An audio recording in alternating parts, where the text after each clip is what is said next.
Assalamualaikum warahmatullahi wabarakatuh.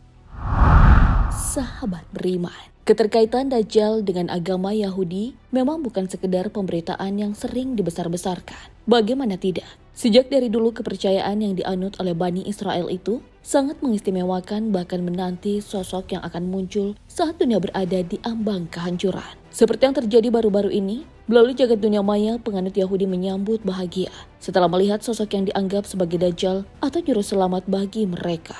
Namun tahukah kalian, bagaimana ciri-ciri Dajjal yang diagung-agungkan Bani Israel itu? Tonton terus video ini hingga akhir agar tidak sesat.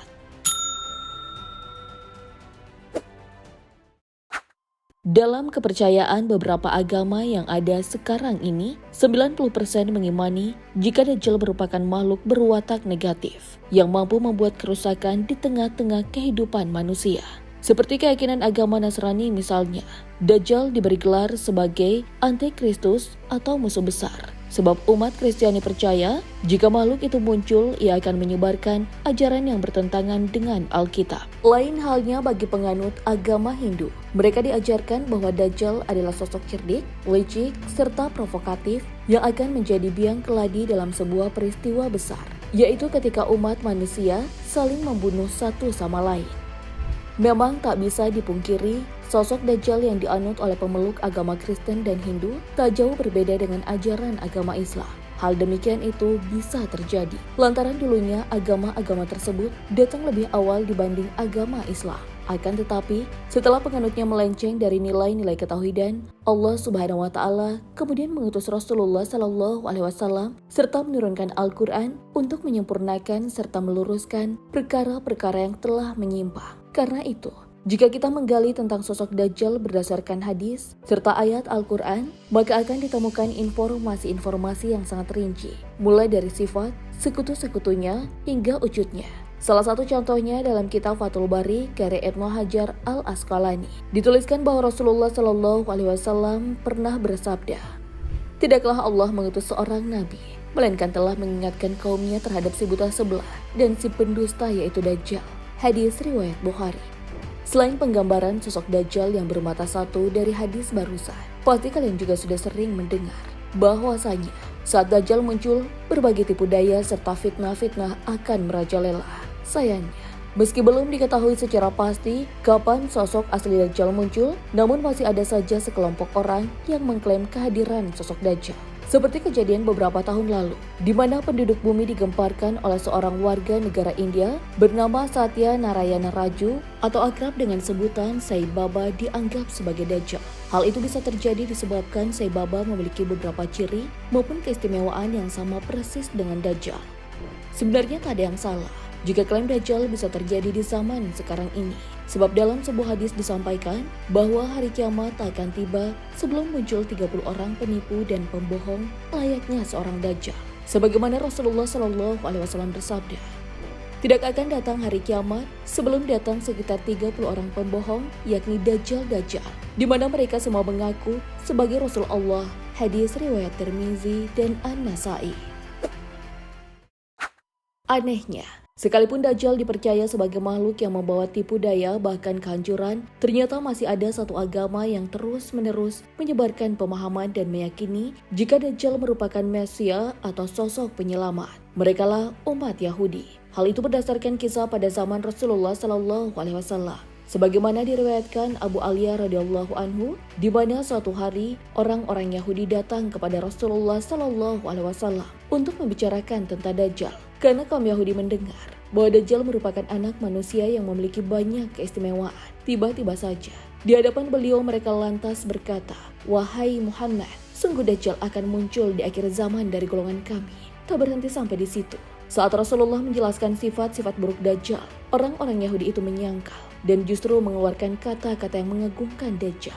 Alhasil, atas kejadian tersebut, Allah Subhanahu wa Ta'ala kemudian menurunkan wahyu kepada utusannya dengan berfirman, "Sesungguhnya orang-orang yang mendebatkan ayat-ayat Allah tanpa alasan atau bukti, maka yang ada di dalam dadanya hanyalah keinginan besar yang tidak akan mereka capai.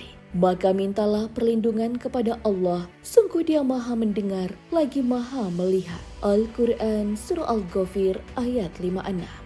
Memang tak bisa disangka, dalam ajaran Islam, Dajjal baru terlahir dari pasangan suami istri berketurunan Yahudi. Setelah menunggu selama 30 tahun, ketika lahir Dajjal menjadi anak yang menyengsarakan kedua orang tuanya, sebagaimana Rasulullah SAW bersabda, orang tua Dajjal dari kalangan Yahudi hidup berumah tangga selama 30 tahun, dan selama itu keduanya belum dikaruniai seorang anak. Kemudian keduanya dikaruniai anak laki-laki yang buta sebelah matanya, paling banyak mudaratnya dan paling sedikit manfaatnya.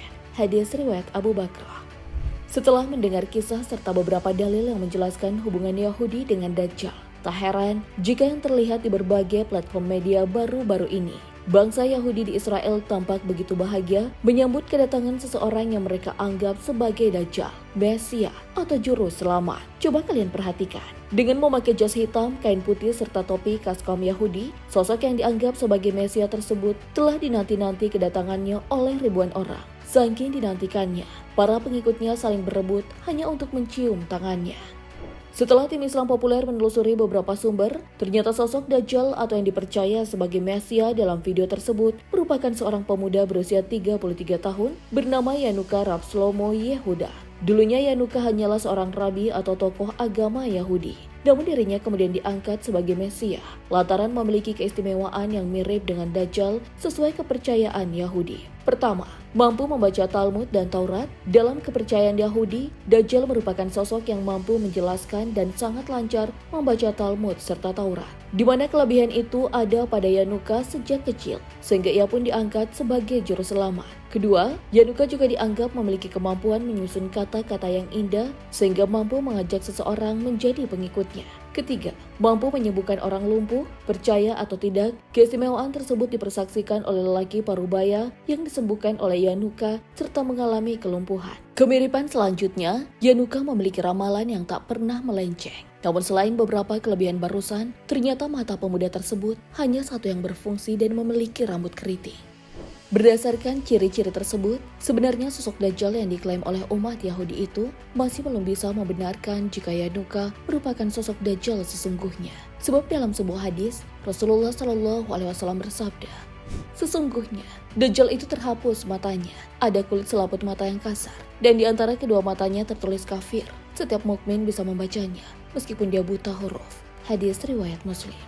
Akan tetapi, sekalipun Yanuka bukanlah sosok yang asli, namun bisa jadi ia termasuk ke dalam 30 Dajjal kecil yang datang untuk menggoyahkan keimanan umat muslim. Pasalnya, pada hadis lain Rasulullah SAW pernah bersabda, sebanyak 3 kali Rasulullah mengulangi perkataannya, sungguh, bukan Dajjal yang lebih kutakutkan atas umatku. Abu Dzar radhiyallahu anhu bertanya, wahai Rasulullah, selain Dajjal siapakah yang lebih engkau takutkan terhadap umatmu? Beliau menjawab, iman-iman yang menyesatkan. Hadis riwayat Ahmad. Setelah mendengar berbagai ulasan serta mengetahui sosok Dajjal yang saat ini diklaim bangsa Yahudi, pasti dalam benak kalian muncul sebuah pertanyaan. Apakah dunia memang semakin mendekati akhir zaman? Karena itu, sebagai umat Rasulullah SAW, membekali diri dengan iman maupun takwa adalah amalan paling utama untuk menjalani kehidupan dunia yang fana ini.